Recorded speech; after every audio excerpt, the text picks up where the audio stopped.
అందరికీ శుభోదయం. నా పేరు ఎస్ సంసోన్.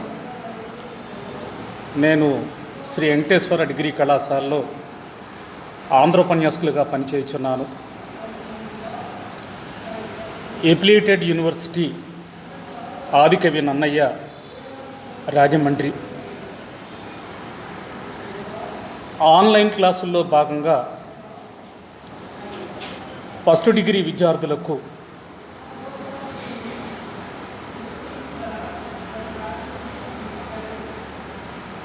సెకండ్ సెమ్ సిలబస్ నుంచి ఈరోజు తెలుగు పాఠ్య ప్రణాళికను ఫస్ట్ డిగ్రీ విద్యార్థులందరికీ అన్ని గ్రూపులకి పరిచయం చేసే ప్రయత్నం చేస్తాను.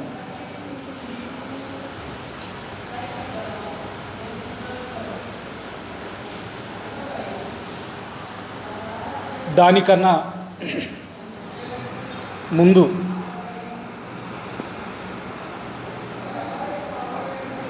మీతో ఒక 2-3 నిమిషాలు మాట్లాడి అసలు విషయంలోకి వెళ్తాను. ఏమిటంటే, కరోనా సృష్టించినటువంటి విధ్వంసం మానవ జాతి చరిత్రలోనే ఒక చెరగని గాయం. ఈ కరోనా పాండమిక్ ఒక జిల్లాకో రాష్ట్రానికో వచ్చింది కాదు, ఎంటైర్ ఇండియా, భారతదేశం అంతా గజగజ వణికిపోయింది. ఎందరో చనిపోయారు, ఎంతోమంది ఆత్మీయులను పోగొట్టుకున్నాం. ఈరోజు మనమంతా సజీవంగా ఇలా బ్రతుకున్నామంటే అది దైవ కృప తప్ప మన గొప్పతనం కాదు. చాలాసార్లు విద్యార్థులకి ఎప్పుడూ ఒక మాట చెప్పేవాడిని క్లాస్ రూమ్లో, ఈ ప్రపంచంలో ఎవరి గొప్ప అంటే అందరూ గొప్పవాళ్ళే. ఎవరి మేనేజ్ బుక్ చదవాలి, కానీ ప్రతి మనిషి జీవితం ఒక పుస్తకం. దేవుడు ప్రతి మనిషిని ఒక సంకల్పం చేత సృష్టించి ఈ భూమి మీదకు పంపించాడు. మన పాత్రను విద్యార్థులుగా మీరైనా, గురువులుగా మేమైనా సమర్థవంతంగా నిర్వచించే ప్రయత్నం చేయాలి. మనమంతా మన చుట్టూ ఉన్న పరిస్థితులు ఎంత అస్తవ్యస్తంగా ఉన్నా ఆశావాదంతో బతకాలి, ఆశను కోల్పోకూడదు. ఎందుకంటే మార్టిన్ లూథర్ కింగ్ రేపు ఈ ప్రపంచం విధ్వంసం అయిపోతుందన్నా ఈరోజు నేను చిన్న యాపిల్ మొక్క నాటుతానంటాడు. అట్లాగా మనం ఆశావాదంతో ముందుకు వెళితేనే జీవితం, మన బ్రతుకు లేక లైఫ్ ఉంటుంది అనే విషయాన్ని అందరూ తెలుసుకోవాలి.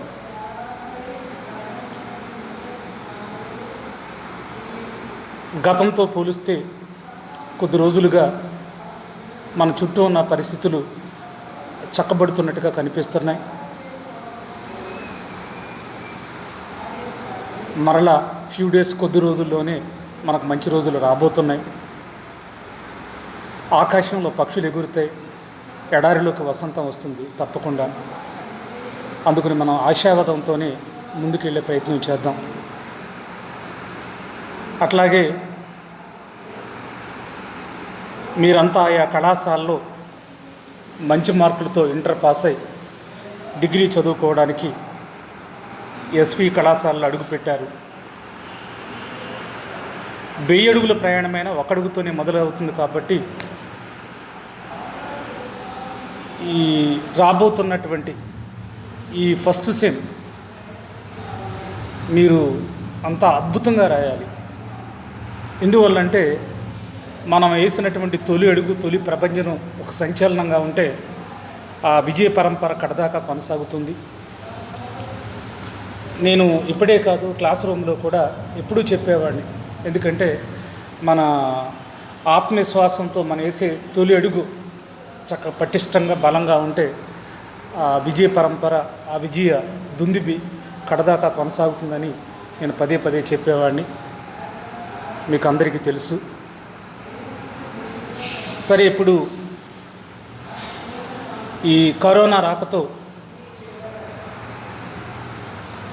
రాష్ట్ర ప్రభుత్వాలు, కేంద్ర ప్రభుత్వం విద్యని ఎట్లా ముందుకు తీసుకెళ్ళేది, ఏం చేయాలి ఇటువంటి విపత్కర పరిస్థితుల్లో. లేకపోతే మనం ఈ కరోనా కారణంగా ఒక సంవత్సరం శూన్య విద్యా సంవత్సరం చేస్తే ఎలా ఉంటుంది అని ఆ దిశగా కూడా అడుగులు వేశారు, ఆలోచించారు. అయినప్పటికీ విద్యార్థులు మేలుకోరి అట్లా చేయడం వల్ల విద్యార్థులు తీవ్రంగా నష్టపోతారు. ఆ కారణంగా 0 ఇయర్ అంటే శూన్య విద్యా సంవత్సరం చేయకుండా కొంచెం లేట్ అయిన అకాడమిక్ ఇయర్ మనం ప్రారంభించాలి, మొదలు పెట్టాలన్న ఉద్దేశంతో మరి మన ఫస్ట్ డిగ్రీ క్లాసులు ఆలస్యంగానే మొదలయ్యాయి. అయితే దురదృష్టం ఏంటంటే ఫస్ట్ వేవ్ వచ్చింది కదా, ఇక సెకండ్ వేవ్ రాదు అనుకున్న టైంలో మళ్ళా తీవ్రంగా అది రాక్షసాల మనందరి మీద విరుచుకుపడ్డది. ఆ కారణంగా మళ్ళా మనం ఇప్పుడు మళ్ళా ఆఫ్లైన్ క్లాస్ నుంచి ఆన్లైన్ క్లాసుల్లోకి రావాల్సి వచ్చింది. అలాగే మొన్నటి వరకు కూడా గూగుల్ మీట్లో కూడా మనం మాట్లాడే ప్రయత్నం చేసాం.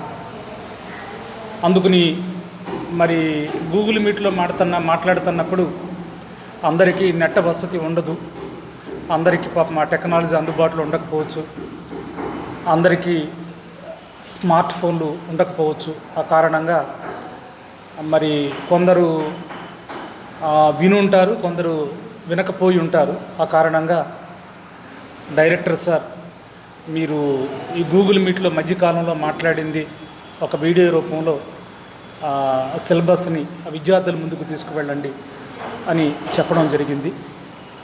ఆ కారణంగా వీడియో రూపంలో ఈ విధంగా మీ ముందుకు నేను రావడం జరిగింది. సరే, నేను ఈ సెకండ్ సెమ్ తెలుగు సిలబస్ని పరిచయం చేసే ముందు మరి మీరంతా ఎప్పుడెప్పుడు అంటూ ఫస్ట్ సెమ్ రాయడానికి సిద్ధం అవుతున్నారు.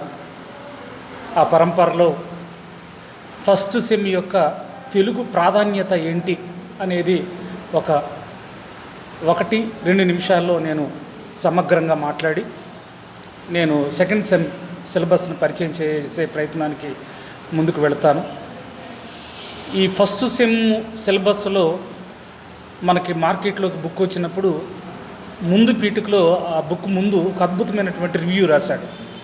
ఆ రివ్యూ ఏమి రాశాడు అనే దాని మీద మీకు చదివి సంక్షిప్తంగా ఫస్ట్ డిగ్రీ తెలుగుని ఎలా హ్యాండిల్ చేయాలి, ఎలా రాయాలి, ఎలా రాస్తే ఎక్కువ మార్కులు వస్తాయి అనే దాని మీద ఒక 2-3 మాటలు చెప్పి నేను సెకండ్ సెమ్ తెలుగు సిలబస్ని పరిచయం చేసే ప్రయత్నం చేస్తాను.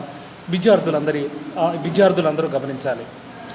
చూడండి, ఫస్ట్ సెమ్ సిలబస్ సంబంధించి ఆ ముందు పీఠికలో రాసినటువంటి అత్యద్భుతమైనటువంటి అంశాలు ఏమంటాడంటే, 1000 సంవత్సరాల సుదీర్ఘమైన చరిత్ర కలిగినటువంటి తెలుగు సాహిత్యం పద్యంతోనే ప్రారంభమైంది. ఆంగ్ల ప్రభావంతో వివిధ కవిత్వ ప్రక్రియలు గత 2 శతాబ్దాలుగా సాహిత్యంలో ప్రాచుర్యం వహించిన మిగిలిన 8 శతాబ్దాలు పద్య కవిత్వానికి పట్టం కట్టాయి.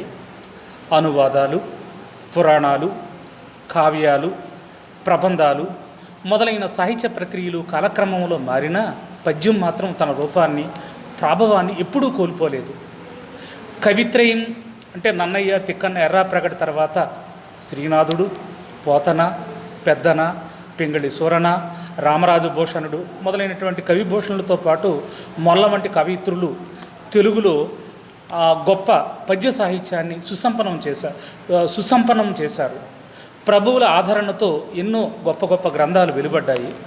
తెలుగు సాహిత్యానికి గండపెండేరాలు, సన్మానాలు, సత్కారాలు, కనకాభిషేకాలు కూడా జరిగాయి. గతంలో పాఠ్య ప్రణాళికలకు భిన్నంగా డిగ్రీ మొదటి సంవత్సరం మొదటి సెమిస్టర్కి ప్రాచీన సాహిత్య సంబంధ పాఠ్యాంశాలను ఎంపిక చేయడం ముదావాహం. ప్రాచీన పద్య సాహిత్యంలోని మాధుర్యాన్ని విద్యార్థులు సవిచూడడానికి, పద్యంపై ఆసక్తిని పెంపొందించడానికి ఇది ఎంతగానో ఉపయోగపడుతుంది. తెలుగు సాహిత్యంలో ప్రముఖులైన నన్నయ్య, నన్నీచోడు, తిక్కన, శ్రీనాథుడు మొల్ల రచనల నుండి పాఠ్యాంశాలను ఎంపిక చేయడం వల్ల ఆయా కవుల కవిత్వాల మాధుర్యాన్ని ఆస్వాదించే అవకాశం కలుగుతుంది. భాష పట్ల అభిమానం ఇనుముడిస్తుంది. వీటితో పాటుగా విద్యార్థులకి సందులు, సమాసాలు, ఛందస్సు, అలంకారాలు కూడా నేర్పడం వల్ల సాంప్రదాయ సాహిత్య అవగాహన సులభతరం అవుతుంది. భాష పట్ల గౌరవంతో పాటు ఉన్నతమైనటువంటి మానవీయ విలువలు నేర్పడం ఆధారంగా ఎంపిక చేసినటువంటి ఈ పాఠ్యాంశాలు విద్యార్థుల భావి జీవితానికి పునాదులు అవుతాయని ఆశిస్తున్నాం అని చక్కగా ముందు పీఠికలో మిమ్మల్ని ఉద్దేశించి అత్యద్భుతమైనటువంటి ఆ పంక్తులతో మీతో మాట్లాడడం జరిగిందన్నమాట.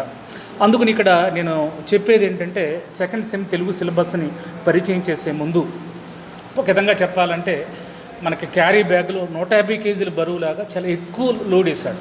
అంటే ప్రాచీన కావ్యాలు, ప్రబంధ కావ్యాలు, అంటే ప్రాచీన కావ్యాలు, ప్రబంధ కావ్యాలు అంటే అన్ని పద్యాలతో కూడి ఉంటాయి అన్నమాట.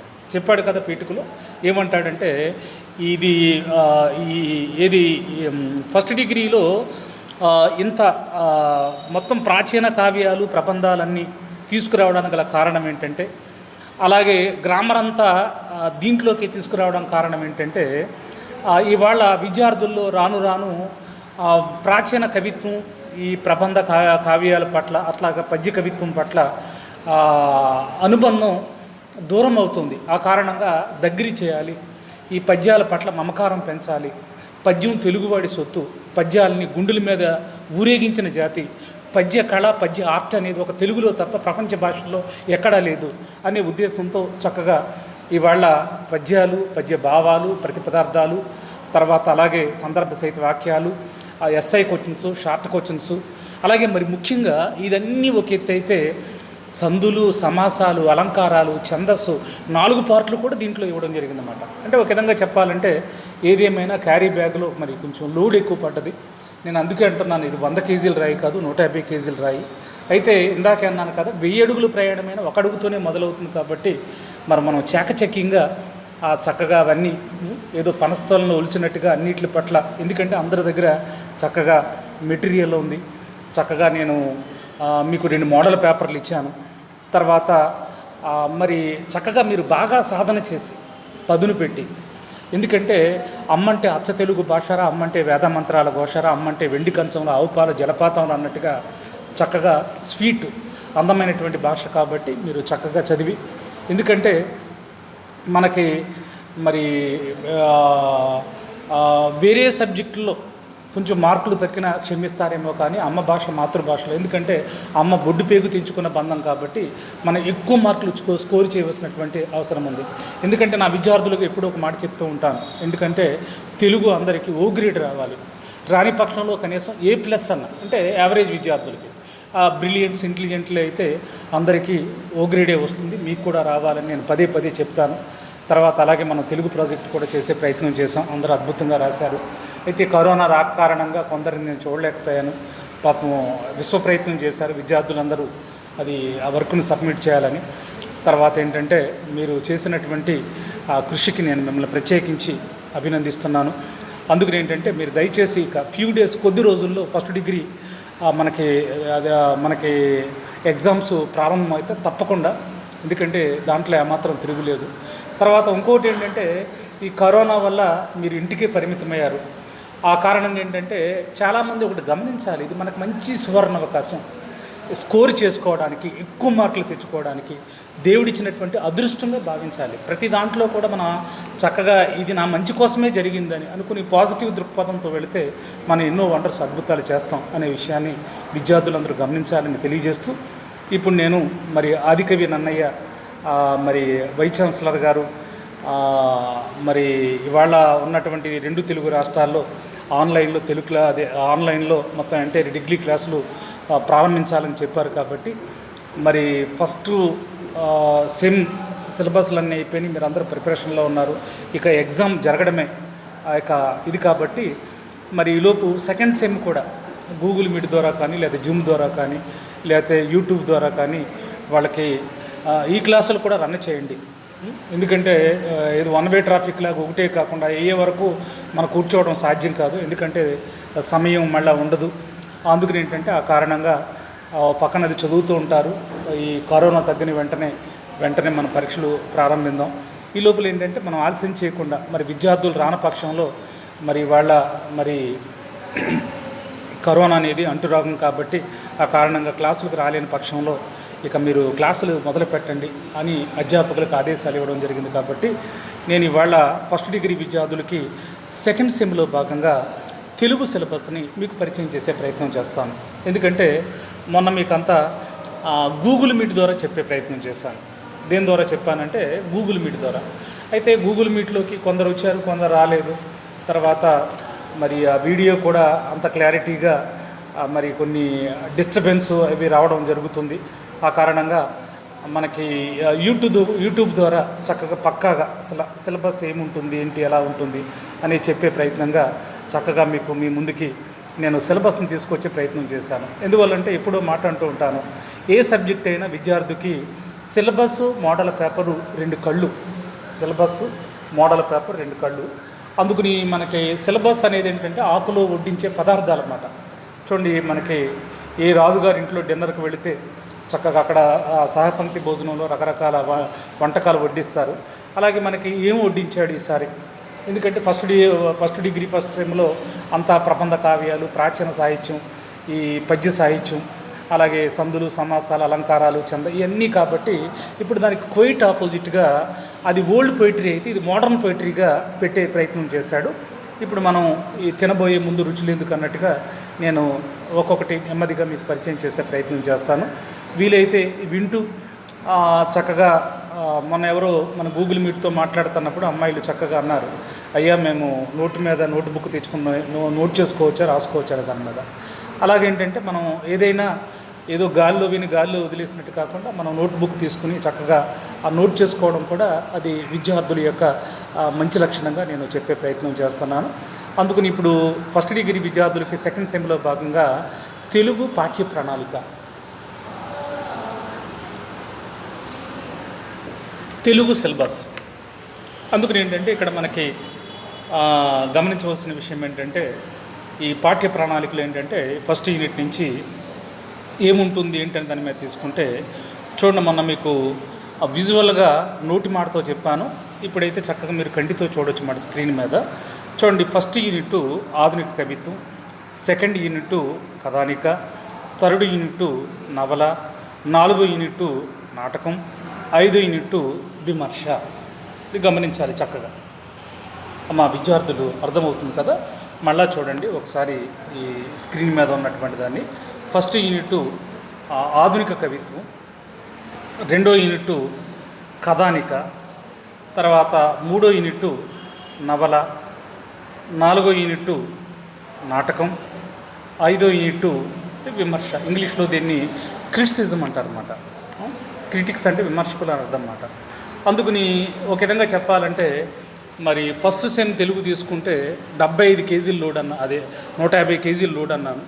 కానీ ఇది చక్కగా నాకు ఎందుకో చాలా తక్కువ సిలబస్ అన్నమాట. గ్రామర్ పార్ట్ అసలు లేదు, ఎందుకంటే గ్రామర్ అంతా మన ఫస్ట్ సెమ్లోకి తీసుకొచ్చాడు. కాబట్టి దీంట్లో చక్కగా ఆధునిక కవితా ప్రక్రియలు అన్నీ ఉన్నాయన్నమాట. ఏది ఆధునిక కవిత్వం కానీ, కథానిక కానీ, నవల కానీ, నాటకం కానీ, విమర్శ కానీ, ఇవన్నీ మోడర్న్ నుంచి వచ్చాయన్నమాట. మోడర్న్ ట్రెండ్ అన్నమాట ఇది మనం ప్రత్యేకించి. తర్వాత మరి ముఖ్యంగా విద్యార్థులు గమనించవలసిన విషయం ఏంటంటే చూడండి, ఓల్డ్ పొయిటరీ అంటే నన్నయ్య, తిక్కన్న, ఎర్రాప్రెగడ, శ్రీనాథుడు, బమ్మెర పోతన వీళ్ళ పేర్లు చెప్పే ప్రయత్నం చేస్తాం. మోడర్న్ పొయిటరీ అంటే మనకి మోడర్న్స్ మాట. అంటే ఎవరెవరు చెప్తామంటే మనకి కందుకూరి వీరేశలింగ పంతులు గారు, గురజాడ అప్పారావు గారు, తర్వాత అలాగే మహాకవి శ్రీశ్రీ, దేవులపల్లి కృష్ణశాస్త్రి, తర్వాత మనకి ఏది అడవి బాపిరాజు గారు, తర్వాత అలాగే విశ్వనాథ సత్యనారాయణ, తర్వాత ఇలాగ ఆ పరంపరలో మనకి చాలామంది కవులు వస్తారన్నమాట. ఒక విధంగా చెప్పాలంటే ఓల్డ్ పొయిటరీ కన్నా మోడర్న్ పొయిటరీ ఇంకా ఆకర్షణగా ఉంటుంది అనుకుంటాను నేను. ఎందువల్లంటే సాధారణంగా విద్యార్థులకి ఇప్పుడు గతంలో జరిగిన దానికన్నా ఇప్పుడు జరుగుతున్న కాంటెంపరీ విషయాలంటే త్వరగా కనెక్ట్ అవుతారన్నమాట. ఆ కారణంగా ఏంటంటే మనమంతా ఓల్డ్ పొయిటరీ చెప్పుకున్నాం, ఇప్పుడంతా ఆధునిక కవిత్వం. తర్వాత మరి ముఖ్యంగా ఇవాళ మోడర్న్ పొయిటరీ అంతా ఎక్కడి నుంచి వచ్చింది, దాని పుట్టుక ఎక్కడ, దాని మూలాలు ఎక్కడ, మనం ఎక్కడి నుంచి మోడర్న్ పొయిటరీ ఇన్స్పిరేషన్తో మనం మోడర్న్ పొయిటరీ తయారు చేసుకున్నామంటే, ఏదేమైనా కవిత్వం కానీ, కథానిక కానీ, నవల కానీ, నాటకం కానీ, విమర్శ కానీ, వ్యాసం కానీ, మినీ కవితలు కానీ, హైకులు కానీ, తర్వాత ఇవన్నీ ఒక విధంగా చెప్పాలంటే ఇవన్నీ కూడా మనకి వెస్ట్రన్ అంటే పాశ్చాత్య సాహిత్య ప్రభావంతో వచ్చినాయి. చూడండి, మనకి ఇంగ్లీష్ పొయిటరీలో మనం కొంతమంది ఇంగ్లీష్ కవుల గురించి చెప్పుకునే ప్రయత్నం చేస్తాం. ఎవరు వాళ్ళంటే మీకు అందరికీ తెలిసిందే. 1 William Shakespeare, 2 John Milton, 3 Keats, 4 Wordsworth, 3 PB Shelley. ఇలాగా మనకి మరి చాలామంది కవులు ఉంటారు. ఆ కారణంగా ఏంటంటే ఒక విధంగా చెప్పాలంటే వాళ్ళ తెలుగులో వచ్చినటువంటి మోడర్న్ ట్రెండ్స్ అన్నీ కూడా ఆంగ్ల సాహిత్య ప్రభావంతో వచ్చినాయి అనే విషయాన్ని ప్రతి విద్యార్థి గమనించాలన్నమాట. అయితే ఇక్కడ మరి మొట్టమొదటిగా ఏంటంటే ఆధునిక కవిత్వం. మనకు ఫస్ట్ యూనిట్ అంటే ఆధునిక కవిత్వం. ఆధునిక కవిత్వం అంటే చెప్పాను కదా ఇందాక, ఎవరితో ప్రారంభమైంది? కందుకూరి వారితో, అలాగే గురజాడ అప్పారావు గారితో, అలాగే మహాకవి శ్రీశ్రీతో, దేవులపల్లి కృష్ణశాస్త్రితో, విశ్వనాథ సత్యనారాయణ గారితో, వీళ్ళతో మొదలైందన్నమాట. అలాగే మరి ముఖ్యంగా గుర్రం జాషువా గారితో, వీళ్ళంతా. అందుకని ఇక్కడ మనకు ప్రత్యేకించి ఈ ఫస్ట్ యూనిట్లో ఏముంటాయి అన్నప్పుడు ఆధునిక కవిత్వం పరిచయం. ఫస్ట్ పాఠం పేరేంటంటే ఆధునిక కవిత్వం పరిచయం. ఇక రెండవ పాఠం పేరేంటంటే కొండవీడు. ఎవరు రాశారంటే దువ్వూరు రామిరెడ్డి గారు. కొండవీడు ఈయనకి ఒక ప్రత్యేకత ఏంటంటే కవి కోకిల అని బిరుదు ఉంది దువ్వూరు రామిరెడ్డి గారికి. చూడండి, మనకి కాలాలు ఏంటంటే 3 కాలాలు అంటాం కదా, ఎండాకాలం, వర్షాకాలం, శీతాకాలం. దువ్వూరు రామిరెడ్డి గారు ఎందుకో ఎండాకాలం కన్నా, అలాగే శీతాకాలం కన్నా వర్షాకాలం అంటే చాలా ఇష్టపడేవారు. ఎందుకంటే చూడండి, శీతాకాలంలో విపరీతమైన చలి, స్వెటర్లు కప్పుకుంటాం, ఎండాకాలంలో బట్టలు తడిసిపోయి చెమటలు కారిపోతూ ఉంటాయి. కానీ వాతావరణం చక్కగా కూల్గా, తర్వాత మరీ హాట్గా ఉండదు, మరి చలిగా ఉండదు, బ్యాలెన్స్లో ఉంటుంది. అందుకని ఈయన దువ్వూరు రామిరెడ్డి గారు వర్షాకాలం సీజన్లోనే పొయిటరీ రాసేవారంటే ఎక్కువ. ఆయన చెప్పుకున్నారు తన ఆత్మకథలో. ఎందువల్లంటే చక్కగా ఆయనకి చేలన్నా, చిలకలన్నా, పచ్చని పొలాలన్నా, పచ్చని పంట పొలాలన్నా, తర్వాత ఎగిరే పక్షులన్నా, వాన చినుకులన్నా, నదులన్నా, నదీ నదాలన్నా, పర్యావరణం అన్నా, ప్రకృతి అన్న చాలా ఇష్టం. కాబట్టి ఈ కవిని ఏమన్నారంటే కవి కోకిల అన్నారన్నమాట తెలుగు సాహిత్యంలో. ఈయన నక్షత్రమాల అనే ఒక ఖండకావ్యం రాశారు. దాని నుంచి తీసుకోబడింది కొండవీడు అనే పాఠం. అర్థమవుతుంది కదా మీకు అందరికీ. ఇక తర్వాత మూడోది ఏంటంటే మాతృ సంగీతం. మాతృ సంగీతాన్ని ఎవరు రాశారు అన్నప్పుడు అనిశెట్టి సుబ్బారావు గారు. చూడండి, మనకి తెలుగు సాహిత్యంలో మరి ఇది మనకి నండూరి వారు ఇంకిపాటలు రాశారు. ఆయన నండూరు సుబ్బారావు అంటారు. ఈయన ఏంటంటే మాతృ సంగీతం రాసింది ఏంటంటే అనిశెట్టి సుబ్బారావు గారు. మరి ఈ మాతృ సంగీతం అనేది దేని నుంచి తీసుకోబడింది, దేని నుంచి మనం తీసుకున్నాము అన్నప్పుడు ఆయన రాసినటువంటి అగ్నివీణ అనే కవితా సంపుటి నుంచి తీసుకోవడం జరిగిందన్నమాట. కవితా సంపుటి పేరు ఏంటంటే అగ్నివీణ అనే దాని మీద మనం బాగా గుర్తుపెట్టుకోవాలి.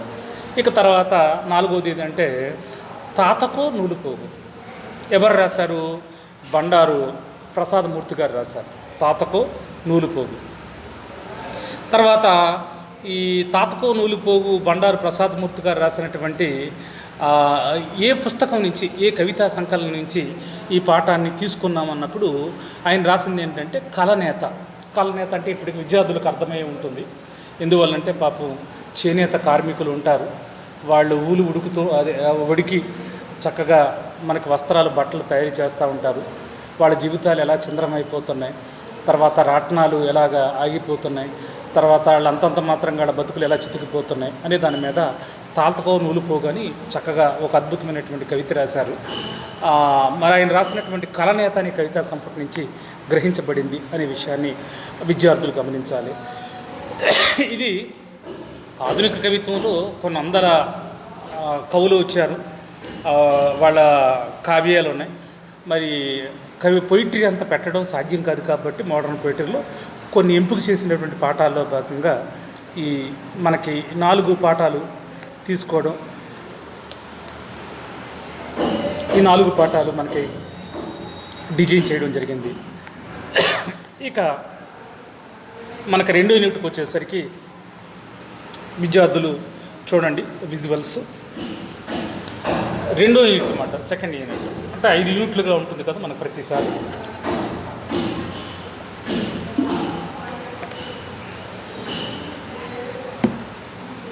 రెండో యూనిట్గా కథానికను మనం ఇంగ్లీష్లో ఏమంటామంటే షార్ట్ స్టోరీ అంటాం. కథానికను మనం ఏమంటామంటే షార్ట్ స్టోరీ అంటాం. అసలు కథ అనే ధాతువు నుంచి కథానికి వచ్చింది. తర్వాత ఈ కథ ఎలా పుట్టింది, దాని పుట్టుపూర్వోత్తరాలేంటి, అది ఎలా వికాసం చెందింది, దాని పార్శ్వాలేంటి, తను ఆ కథానిక ఎలాగ విస్తరిస్తూ వెళ్ళింది అనే దాని మీద తెలుగు కథానిక పరిచయం. అయితే ఒకటి, ఈ కథానిక అనేది ఇవాళ ఒక తెలుగు భాషలోనే కాదు, మొత్తం భారతీయ భాషల్లో అన్నింటిలో కూడా ఈ కథ ఉంది. అలాగే తెలుగు భాషలోనే కాదు, భారతీయ భాషల్లోనే కాదు, మొత్తం ప్రపంచ సాహిత్యంలో కొమ్మలు రెమ్మలేసి పూలు పూస్తున్నటువంటి గొప్ప ప్రక్రియ ఏదంటే కథానిక. అయితే ఒకటి ఇక్కడ మనం గమనించాలి, ఒక సినిమా కావచ్చు, లేకపోతే ఒక నాటకం కావచ్చు, ఒక నవల కావచ్చు, తర్వాత ప్రాచీన కావ్యాలు కావచ్చు, ప్రబంధ కావ్యాలు కావచ్చు, మనం ఏది తీసుకున్నా దాని క్యాన్వస్ చాలా పెద్దగా ఉంటుంది. కానీ కథానిక అట్లా కాదు. చూడండి, ఇది వరకు ఈనాడు పేపర్లో ప్రతి బుధవారం ఆ వసుంధర పేజీలో మల్లిక్ అని చక్కగా బాక్స్ కట్టి ఒక కథ రాసేవాడు అనమాట, అద్భుతమైన కథ. ఇప్పుడు అది రావడం లేదు, చాలా కాలం కిందటే ఆగిపోయింది. అయితే ఈ కథానిక ఏంటంటే దాన్ని చదవడానికి అర్థం చేసుకోవడానికి పట్టే సమయం చాలా తక్కువ టైం అన్నమాట. 10 నిమిషాలు కావచ్చు, 15 నిమిషాలు కావచ్చు, లేదా 20 నిమిషాలు కావచ్చు, లేదా 30 నిమిషాలు కావచ్చు, ఒక గంట కావచ్చు. మొత్తం ఆ కథ యొక్క తాలూకు రసామృతం, దాంట్లో ఉన్నటువంటి భావం, ఆ జీవితం, ఆ పరిష్కారాలు, కథను ఎలా ట్రావెల్ చేశాడు, చక్కగా ఎలా మొదలుపెట్టి ఎలా ముగిస్తున్నాడు, చక్కగా కథ మనకి తిమిలిపోతుంది అన్నమాట. అదే ఓ నవల చదవాలంటే 6 నెలలు పట్టవచ్చు, ఇంకా ఎక్కువ పేజీలు చదివితే 3 నెలలు పట్టవచ్చు, ఇంకా ఎక్కువ పేజీలు చదివితే 2 నెలలు, ఇంకా బాగా ఎక్కువ చదువుతో నెల, అలా ఉంటుంది. కానీ కథానికి అలా కాదన్నమాట. ఇది గంటల్లోనే, ఒక అరగంట గంటలోనే తేలిపోతుంది. మనల్ని కథా రచయిత ఎక్కడికో తీసుకువెళ్ళి చక్కగా అద్భుతమైనటువంటి ప్రపంచాన్ని చూపించే ప్రయత్నం చేస్తాడు. అందుకని ఏంటంటే తెలుగు కథానికను మనం ఏమన్నాం, షార్ట్ స్టోరీస్.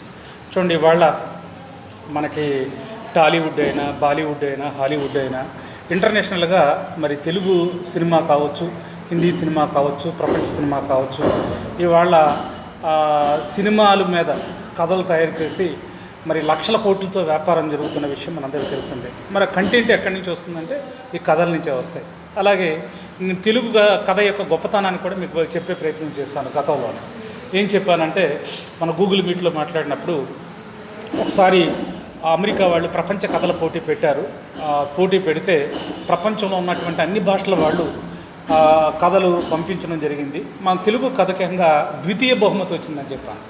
అంటే చూడండి, ప్రపంచంలో అన్ని భాషల నుంచి పోయిటరీ రాసినప్పుడు మరి మన భారతీయ భాషల నుంచి పోయిటరీ కథానికలు వెళ్ళాయి, మన తెలుగు నుంచి కూడా వెళ్ళాయి. మన తెలుగుకి ఏకంగా 2వ బహుమతి రావడం అనేది మామూలు విషయం కాదు. ఈ సందర్భంలో మీకు కొంత ఉత్సుకత ఒకటి ఉంటుందన్నమాట. సార్, మన కథానిక ఏంటది, కథా రచయిత ఎవరు సారి చెప్పగలరంటే, పాలగుమ్మి పద్మరాజు గారు అన్నమాట, గొప్ప కథా రచయిత. ఆయన రాసినటువంటి గాలివాన, మానవ సంబంధాల మీద రాసినటువంటి అత్యద్భుతమైన కథ. నేను చాలాసార్లు చదివాను దాన్ని. అలాగే ఇది వరకు గతంలో డిగ్రీ విద్యార్థులకి సిలబస్లో భాగంగా ఉండేది. అందుకని గాలివాన్ అనే కథ ప్రపంచ కథల పోటీల్లో ద్వితీయ బహుమతిని అందుకుందన్నమాట. అందుకని ఈ కథ అనే ధాతువు నుంచి కథానిక పుట్టింది. దీని యొక్క చినుకుల మొదలై సముద్రంలో ఎలా విస్తరిస్తూ వెళ్ళింది, దీని ప్రత్యేకత ఏంటి అనే దాని మీద చెప్పేదే తెలుగు కథానిక పరిచయం.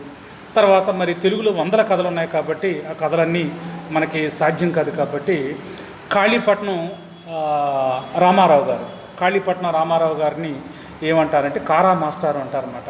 దురదృష్టం ఏంటంటే ఈయన ఇంచుమించుగా ఆయన చాలా పెద్ద ఏజ్, ఆయన బహుశా 90 సంవత్సరాలు బతికారు. కారా మాస్టర్ అంటారు. ఈ మధ్య ఆరోగ్య సమస్యల వల్ల ఒక 4-5 రోజుల కిందటే చనిపోయారు కాళీపట్నం రామారావు గారు. ఆయన కారా మాస్టారు కథా నిలయం అని శ్రీకాకుళంలో పెద్ద కథల మీద ఒక 1,00,000 పుస్తకాలతో ఒక లైబ్రరీని స్థాపించారు. అంత గొప్ప వ్యక్తి కాళీపట్నం రామారావు గారు. ఆయన రాసినటువంటి కథ ఏంటంటే భయం. కథ పేరు ఏంటంటే భయం. ఇక తర్వాత యూనిట్ సెకండ్లో మూడో టాపిక్ ఏంటంటే స్వేదం ఖరీదు. స్వేదం అంటే చెమట చుక్కలు, అందుకని దాని ఖరీదు అనే దాని మీద రెంటాల నాగేశ్వరరావు గారు రాసినటువంటి మరో కథను కూడా మనకు సెకండ్ యూనిట్లో తీసుకోవడం జరిగింది. ఇక 2 యూనిట్లు అయిపోయినాయి కాబట్టి ఇక 3వ యూనిట్కి వెళ్ళేసరికి మనకి గమనించవలసిన విషయం ఏంటంటే 3వ యూనిట్గా నవల అంటే వాట్ ఈజ్ నవల్, అసలు నవల్ అంటే ఏమిటి. ఆంగ్లంలో మనం నావల్ అంటాం, తెలుగులో నవల అంటాం. అలాగే బహుశా ఇది లాటిన్ నుంచి వచ్చినట్టుంది నవల. అందుకని ఏంటంటే ఈ నవల అనేది ఏంటంటే ఇది పెద్ద బిగ్ క్యాన్వస్ అన్నమాట. ఈ నవల ఉన్నంత ఆకర్షణ శక్తి ప్రపంచంలో దేనికి ఉండదు. ఎందువల్లంటే మరి ప్రపంచంలో సంచలన నవలు ఉన్నాయి, భారతదేశంలో సంచలన నవలు ఉన్నాయి, ఆంధ్రదేశంలో సంచలన నవలు ఉన్నాయి. ఈ టాపిక్ నేను మాట్లాడేటప్పుడు వాట్ ఈజ్ నవల్, అసలు నవల అంటే ఏంటంటే దాని మీద ఒక అందమైన నవలా ప్రపంచాన్ని మీకు పరిచయం చేసే ప్రయత్నం చేస్తాను. ఎందుకంటే ఇవాళ మనకి మరి తెలుగులో కూడా చాలా అద్భుతమైన నవళ్ళు ఉన్నాయి, సంచలనమైన నవళ్ళు. అలాగే భారతదేశంలో అలాగే ప్రపంచంలో అంటే మనందరికీ తెలిసిందే మాక్సిమ్ గోర్కీ రాసినటువంటి అమ్మ అనే నవల, తర్వాత అలాగే టాల్స్టాయ్ రాసినటువంటి వార్ అండ్ పీస్, ఇట్లాగా ప్రసిద్ధమైనటువంటి నవళ్ళు మనం ఇంటర్నేషనల్గా చాలా ప్రఖ్యాతి చెందాయి. అందుకని థర్డ్ యూనిట్లో భాగంగా ఏంటంటే ఇక్కడ మనం గమనించవలసింది ఏంటంటే మనకి ఫస్ట్ పాఠంగా తెలుగు నవల పరిచయం. అసలు నవల ఎలా పుట్టింది, ఎలా ఆవిర్భవించింది, ఎలా వికాసం చెందింది, ఎలా చినుకులా ప్రారంభమై సముద్రంలా విస్తరిస్తూ తెలుగు సాహిత్యాన్ని, తెలుగు కవిత్వాన్ని ఎలా సుసంపన్నం చేసింది చెప్పేదే ఫస్ట్ పాఠం. ఇక తర్వాత రెండో టాపిక్ ఏంటంటే రథచక్రాలు అనే నవల అన్నమాట. ఎవరు రాశారు దీని అన్నప్పుడు మహీధర రామ్మోహన్ రావు గారు రాశారు. ఈ రథచక్రాల మీద ఏంటంటే బ్రీఫ్ రివ్యూ అన్నమాట, సంక్షిప్త ఇతివృత్తంతో చక్కగా మనకి రథచక్రాల మీద మహీధర్ రామ్మోహన్ గారు రాసే ప్రయత్నం చేశారు. ఇక అలాగే మహీధర్ రామ్మోహన్ రావు గారు రథచక్రాలనే నవలు రాస్తే సంక్షిప్త ఇతివృత్తంతో మనకి ఒక కథగా తీసుకోవడం జరిగింది, ఒక ఖండిక్ కానీ. అలాగే ఈ రథచక్రాల మీద అంటే థర్డ్ యూనిట్లో మూడో టాపిక్గా తీసుకుంటే రథచక్రాల మీద సమీక్షా వ్యాసం అన్నమాట. దీన్ని ఎవరు రాశారన్నప్పుడు డాక్టర్ యల్లాప్రగడ మల్లికార్జునరావు గారు. ఈ రథచక్రాల సమీక్ష ఎవరంటే డాక్టర్ యల్లాప్రగడ మల్లికార్జునరావు గారు అనే దాని మీద మనం బాగా గుర్తుపెట్టుకోవాలన్నమాట. అందుకని ఈ రథచక్రాలు ఎవరు రాశారన్నప్పుడు మహీధర్ రామ్మోహన్ రావు గారు రాశారు. దాని మీద నవల మీద పుస్తక సమీక్ష రివ్యూ చేసింది ఎవరన్నప్పుడు డాక్టర్ యల్లాప్రగడ మల్లికార్జునరావు గారు అన్నమాట. అందుకని ఇక్కడ 3 యూనిట్లో తెలుగు నవల పరిచయం ఒక టాపిక్, రథచక్రాలు మహీధర్ రామ్మోహన్ రావు గారి సంక్షిప్త ఇతివృత్తం ఒక టాపిక్, రథచక్రాల సమీక్షా వ్యాసం డాక్టర్ యల్లాప్రగడ మల్లికార్జునరావు గారు ఒక టాపిక్. ఇది 3 భాగాలుగా ఉంది 3 యూనిట్, ఇది గమనించాలి. ఇక తర్వాత మరి ముఖ్యంగా మరి 4th యూనిట్కి వచ్చేసరికి నాటకం. మరి నాటకం అంటే మీకు అందరికీ తెలిసిందే. ఎందువల్లంటే లైఫ్ ఈజ్ డ్రామా అంటాడు విలియం షేక్స్పియర్. అలాగే ఆయన ఇంగ్లీష్లో అద్భుతమైన కొటేషన్ ఒకటి చెప్తాడు మానవ జీవితం మీద. ఏమంటాడంటే all men are actor, world is a stage, all men are actors అంటాడు. అంటే ఈ భూమి అనేది ఒక విశ్వవేదిక, మనందరం నటీనటులు. ఇక్కడ మనం నటించడానికి వచ్చాం, కొంతకాలం మనం నటించి మన పాత్ర అయిపోగానే ఇక్కడి నుంచి నిష్క్రమించాలి, వెళ్ళిపోవాలి అంటాడనమాట. అలాగే ఇవాళ మరి నాటకాలతో ప్రపంచాన్ని బుర్రుతొలగించింది విలియం షేక్స్పియర్. మరి ఇంగ్లీష్లో అద్భుతమైన నాటకాలు రాసి సంచలనం సృష్టిస్తే మన భారతీయ సాహిత్యంలో అంత గొప్ప నాటక రచయిత లేడా అని మనం అవసరం లేదు. ఎందువల్లంటే ఆయన మనం అంటాం కదా, తాడి తన్నేవాడు ఉంటే తాడి తలని తన్నేవాడు ఉంటాడు, అతని కంటే గనుడు అచంట మల్ల అంటాం. కాబట్టి మనకు చూడండి, వాల్మీకి వ్యాసుడి తర్వాత భారతీయ సాహిత్యంలో గొప్ప అద్భుతమైనటువంటి నాటకాలని కావ్యాలు సృష్టించినటువంటి వ్యక్తి ఎవరన్నప్పుడు ఆయన పేరు మహాకవి కాళిదాసు. అందుకని ఏంటంటే కాళిదాసు అంటాడనమాట, ఆయన కూడా చాలా గొప్ప నాటకాలు రాశాడు, సంచలనమైన నాటకాలు. కావ్యేషు నాటకం రమ్యం అంటాడనమాట. అంటే ఒక విధంగా చెప్పాలంటే తెలుగు సాహిత్యంలో ఎన్నో ప్రక్రియలు ఉన్నాయి. ఇది కవిత్వం ఉంది, కథానిక ఉంది, నవల ఉంది, తర్వాత వ్యాసాలు ఉన్నాయి, హైకూలు ఉన్నాయి, ఇట్లాగా కవిత్వంలో రకరకాల పారిశ్వాలు ఉన్నాయన్నమాట. ఇవన్నీ. అయితే అన్నిటికన్నా సుప్రీం అత్యద్భుతమైనటువంటి ఆకర్షణీయ శక్తి కలది ఏంటంటే నాటకం. ఇందువల్ల నాటకం గొప్పదంటే చూడండి, ఒక విధంగా చెప్పాలంటే మనం సినిమా ప్రేయసి లాంటిది అయితే నాటకం తల్లి లాంటిది. ఎందుకంటే సినిమా అనేది అది విజువల్స్ అన్నమాట, అంత టెక్నాలజీ మీద చూపిస్తారు స్క్రీన్ మీద. కానీ నాటకం అయితే నటీనటులు సజీవంగా మన కళ్ళ ముందే నాటకాన్ని ఆడుతూ ఉంటారు. ఆ ఉద్వేగాలు, ఎమోషన్స్ అన్నీ మనం ప్రత్యక్షంగా మనం అనుభూతి చెందుతాము. అందుకని ఏంటంటే నాటకం అనేది చాలా గొప్ప కళ. ఆ ఆర్టు మన తెలుగులో కూడా చాలా అద్భుతం ఉంది. అయితే ఇంకోటి, ఈ నాటకం కూడా వెస్ట్రన్ సాహిత్య ప్రభావంతో భారతదేశానికి వచ్చింది. అయితే తొలిసారిగా ఈ నాటకాన్ని భారతదేశంలో ఏ భాష వాళ్ళు తీసుకొచ్చారన్నప్పుడు మరాఠీ వాళ్ళు తీసుకొచ్చారు. అందుకని ఫస్ట్ ఎక్కువ మరాఠీలో నాటకాలు వచ్చాయి. వాళ్ళని చూసి మొత్తం భారతీయ భాషలన్నింటిలో కూడా ఈ నాటకాలు వచ్చాయి. మన గొప్ప వందల మంది నాటక రచయితలు ఉన్నారు, ఎన్నో అద్భుతమైనటువంటి నాటకాలు రాశారు. ఆ నాటకాలని దాంట్లో ఉన్న మంచి కంటెంట్ తీసుకుని అవి సినిమాలుగా కూడా మార్చడం జరిగింది. అంత గొప్పది నాటక కళ. తర్వాత మరి ముఖ్యంగా అంటే ఇవాళ నేను సిలబస్ పరిచయం చేస్తున్న సందర్భం కాబట్టి మరి నేను ఒకదాని మీద ఎక్కువసేపు మాట్లాడలేను. ఆ కారణంగా మనం సిలబస్ పరిచయం చేయడం అయిపోయిన తర్వాత, మోడల్ పేపర్ కూడా పరిచయం అయిపోయిన తర్వాత ఒక్కో టాపిక్ మీద మనం సమగ్రంగా చక్కగా మనం మాట్లాడుకునే ప్రయత్నం చేద్దాం. అది విద్యార్థులు గమనించాలి. అందుకు నేను నాటకం అంటే చెప్పాను కదా, తెలుగు నాటకం పరిచయం. యక్షగానం నాటిక ఎంఎస్ హరనాథరావు గారు. ఎందుకంటే ఈయన కొన్ని వందల సినిమాలకి డైలాగులు రాశారు. అలాగే అపురూప కళారూపాల విధ్వంస దృశ్యం యక్షగానం సమీక్ష ఎవరు రాశారంటే డాక్టరు కందిమళ్ళ సాంబశివరావు గారు. చూడండి, సాధారణంగా చాలామంది డాక్టరేట్లు చేస్తారు, కానీ ఈయన డాక్టరేటే కాకుండా ఆయన మనకి డాక్టరేట్ తర్వాత ఆయన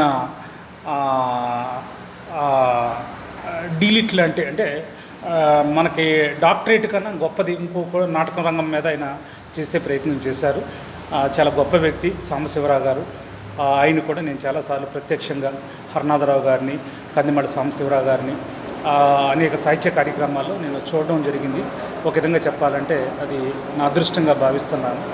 ఇక తర్వాత యూనిట్ 5కి వచ్చేసరికి ఇక 2 టాపిక్సే ఉన్నాయి, 2 టాపిక్లు మారుతారు. ఇదేంటి అన్నప్పుడు విమర్శ. ఒక విధంగా చెప్పాలంటే విద్యార్థులకి కొంచెం కన్ఫ్యూజ్గా ఉంటుంది.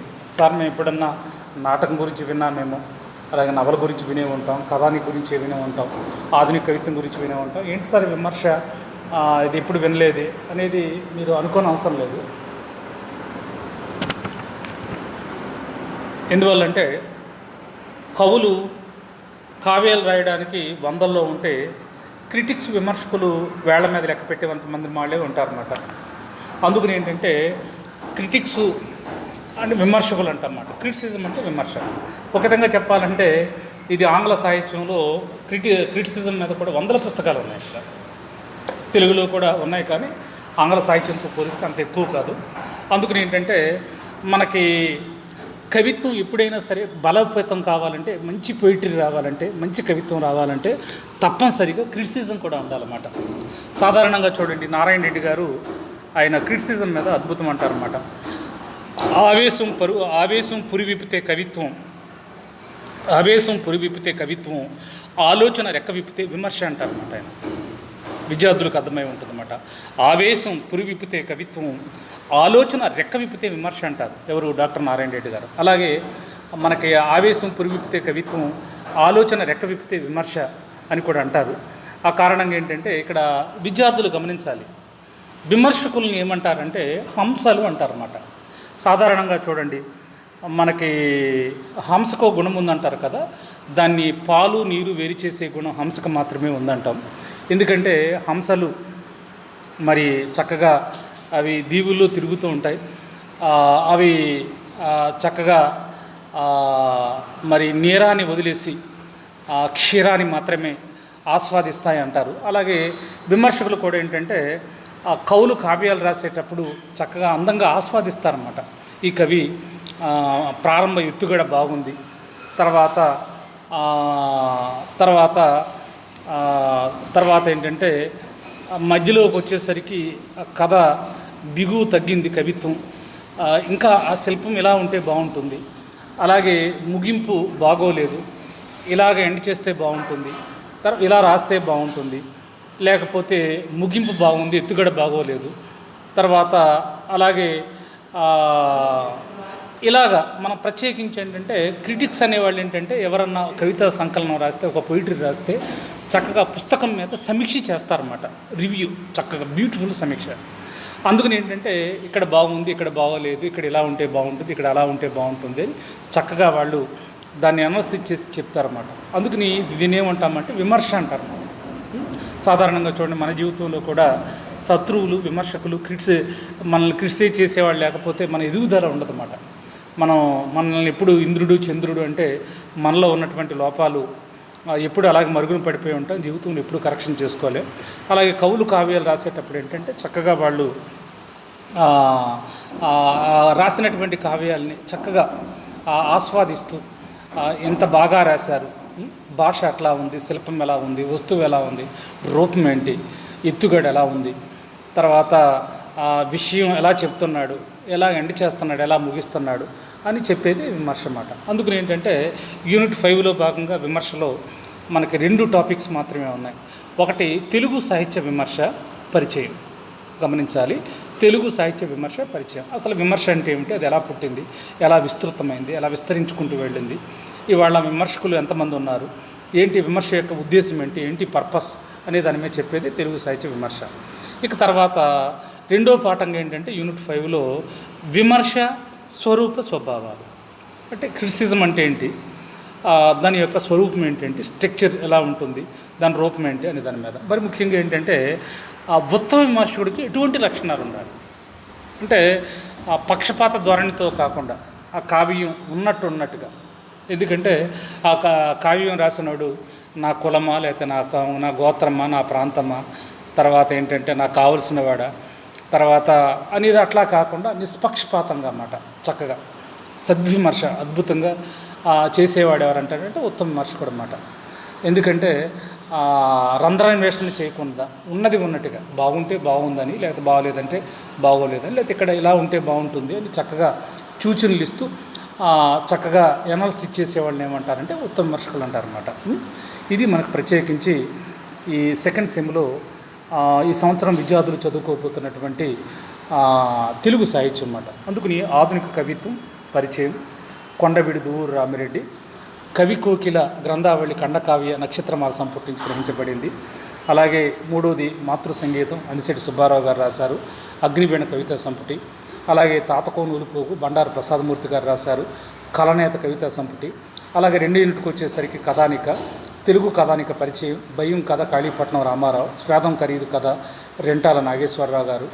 యూనిట్ 3కి వచ్చేసరికి నవల, తెలుగు నవల పరిచయం. అలాగే రథచక్రాలు మహీధర్ రామ్మోహన్ రావు గారు రాసినటువంటి నవల్ని సంక్షిప్తంగా ఒక వ్యాసంగా పెట్టడం జరిగింది. అలాగే రథచక్రాల మీద సమీక్ష వ్యాసం ఎవరు రాశారంటే ఎల్లాప్రగడ మల్లికార్జున్ గారు రాశారు. ఇక నాటకం, తెలుగు నాటకం పరిచయం మాట. అలాగే యక్షగానం నాటిక ఎంఎస్ హరనాథరావు గారు రాశారు. అలాగే 3వది ఏంటంటే అపురూప కళారూపాల విధ్వంస దృశ్యం యక్షగానం సమీక్ష వ్యాసం అన్నమాట. ఎవరు రాశారంటే డాక్టర్ కందిమళ్ళ సాంబశివరావు గారు. ఇక తర్వాత ఏంటంటే యూనిట్ 5కి వచ్చేసరికి మరి ఇక్కడ విమర్శ, తెలుగు సాహిత్య విమర్శ పరిచయం, అలాగే విమర్శ స్వరూప స్వభావాలు, ఉత్తమ విమర్శకు ఉండవలసినటువంటి లక్షణాలు అనే దాని మీద మనకి దీంట్లో తీసుకోవడం జరిగింది. ఇది మనకి సంబంధించినటువంటి ఇది సెకండ్ సెమ్లో తెలుగు సిలబస్ యొక్క పరిచయం. దయచేసి ఏంటంటే విద్యార్థులందరికీ